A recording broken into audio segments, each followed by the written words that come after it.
Now, on March 16th, Prime Cabinet Secretary and Foreign Affairs Minister Musalia Mudavadi traveled to Russia for high-level bilateral talks with top government officials on the Russian side. But for hundreds of Kenyans caught in the Russia-Ukraine conflict, the visit brought little relief. And tonight, a Kenyan stuck in the battlefield spoke exclusively to NTV's Ashley Atieno and shared how emails sent to the Kenyan embassy in Moscow remain unanswered, distress calls from citizens and their families ignored, and young Kenyans lured abroad under promises of safe employment were instead handed military uniforms and sent to frontline training. But even after Mudavadi's return, hundreds remain stranded in life-threatening conditions. Meanwhile, the Russian government insists these citizens joined voluntarily, leaving them with little protection. Tonight, this crisis exposes gaps in Kenya's foreign ministry, contrasts sharply with other African nations like South Africa, and raises urgent questions about whether the Mudavadi-led ministry can truly safeguard its citizens abroad.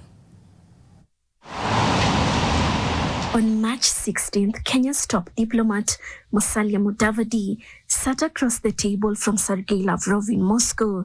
Talks framed as critical, urgent, and for many Kenyan families, a lifeline.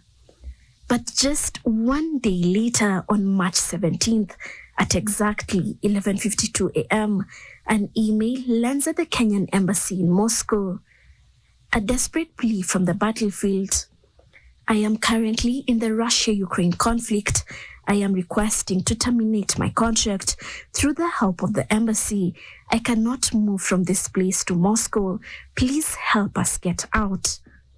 The sender is a Kenyan, now trapped in active combat.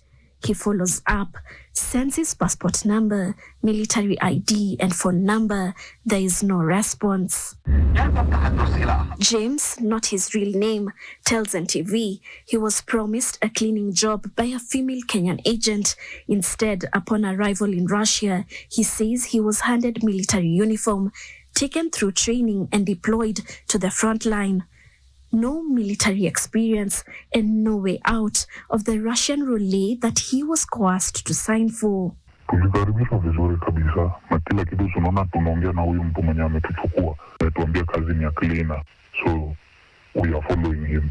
Kumaanisha si wamesha communicate na mwenye ametuleta. Tukipatiwa karatasi za kusaini tulikuwa tunasaini kazi ya cleaner. Tumejipata kwa vita saa hii.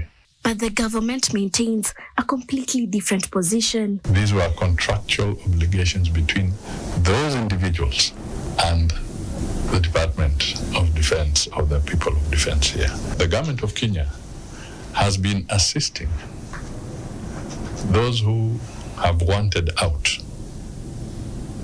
The government of Kenya has been assisting, and to date we have repatriated through the embassy. Yet on the ground, that assistance remains unclear. James says they cannot leave the battlefield without direct intervention. They cannot approach commanders. They cannot travel to Moscow, and with Nairobi not pressuring Moscow, they remain trapped. Mtu kama mimi kibinafsi, mimi sitaki compensation yoyote. Sitaki pesa yoyote.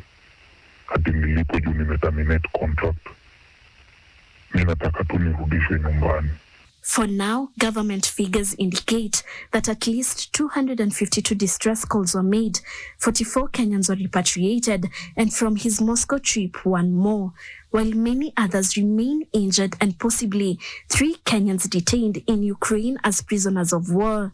On its part, Russia, through its foreign minister, Sergei Lavrov, insists the Kenyans signed up voluntarily, declining responsibility and offering no clear pathway for those now seeking to leave.